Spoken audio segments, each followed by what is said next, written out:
നിങ്ങൾ പ്രോഗ്രാം ഒരു സംഭവമായിരുന്നു കേട്ടോ. ഞങ്ങളന്ന് വീണ്ടും ഇങ്ങനെ പറഞ്ഞുകൊണ്ടിരിക്കുകയായിരുന്നു. ഒരു രക്ഷയില്ല കേട്ടോ.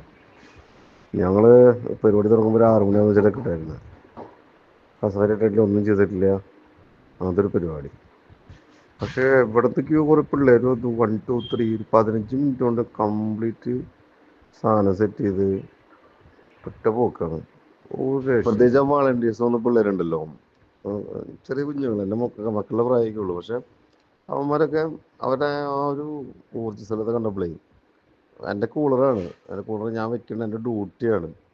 ചേട്ടാ അത് പിടിച്ചേ എന്തൊക്കെ അതൊക്കെ അവരെയാണ് അറേഞ്ച് ചെയ്യണേ. ഒരു ഇത് എൻ്റെ നിൻ്റെ അല്ലെങ്കിൽ അങ്ങനെ ഒന്നും ഇല്ല അവർക്ക്. അവര് പരിപാടിക്കുള്ളൊരു സെറ്റപ്പ്.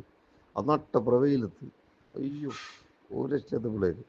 അതുപോലെ തന്നെ ആൾക്കാർ പോയി കൃത്യം 4 മണിക്ക് സമരജാഥ അവിടെ എത്തി. ഞങ്ങൾ ചായ കുടിക്കാന്ന് വെച്ചിട്ട് പുറത്തേക്ക് ഇറങ്ങാൻ നിൽക്കുന്ന നേരത്ത് വരുന്ന സമരജാഥ കൃത്യം 4 മണി.